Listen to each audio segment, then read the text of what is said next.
નમસ્કાર, જય માતાજી, જય રામાપીર મિત્રો.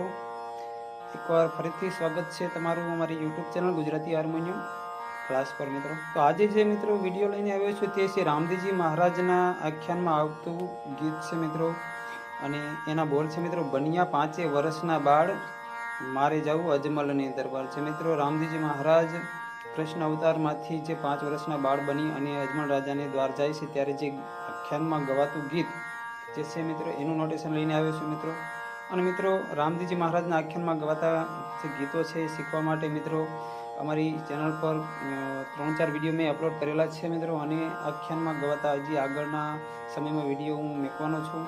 તો તમે અમારી ચેનલ પર નવા હોય તો અમારી ચેનલને સબસ્ક્રાઈબ કરવા વિનંતી છે અને બેલ આઇકનનું બટન અવશ્ય દબાવો જેથી કરીને તમને નવા નોટિફિકેશન સૌથી પહેલાં મળતા રહે મિત્રો. અને જે મિત્રોએ અમારી ચેનલને સબસ્ક્રાઈબ કરેલી છે તેમનો ખૂબ ખૂબ ધન્યવાદ છે મિત્રો. અને વિડીયો મિત્રોને શેર કરવા પણ વિનંતી છે, લાઇક પણ કરવા વિનંતી છે. તો વિલંબ કર્યા વિના શરૂ કરી આજનો વિડીયો. તો મિત્રો આ જે નોટેશન લઈને આવ્યો છું તે આપણે 5 કાળીથી વગાડવાનું છે અને 5 કાળીથી હું તમને તેનું નોટેશન જણાવીશ અને તે પછી કેવી રીતે તમે વગાડીને ગાઈ શકશો તે તમને વિડીયોના અંતમાં હું ગાઈને બતાવીશ મિત્રો. તો પ્રથમ પહેલાં હું તમને જણાવી દઉં કે આપણે 5 કાળીથી આને વગાડવાનું છે. રામદેવજી મહારાજના આખ્યાનમાં બધા ગીતો મિત્રો બને ત્યાં સુધી 5 કાળીથી આપણે ગાવાના રહેશે. અને 5 કાળી એટલે મિત્રો મધ્યમ સુર થાય છે. સફેદ ચારનું તબલું અહીંયા મેળ કરેલું હોય મિત્રો.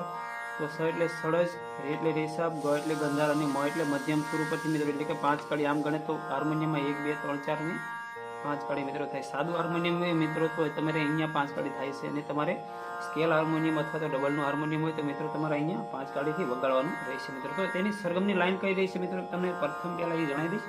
તો મિત્રો મ દબાવવાનું છે, પછી પ, પછી શુદ્ધ ધ, પછી મિત્રો આવશે અહીંયા કોમલની હું જરૂર પડે ત્યાં જણાવતો રહીશ મિત્રો. તો પહેલાં મિત્રો નોટેશનમાં તમને દેખાય છે કે બન્યા 5 વર્ષના બાળ. તો મિત્રો બન્યા એમ કહેવા માટે મ દબાવવાનું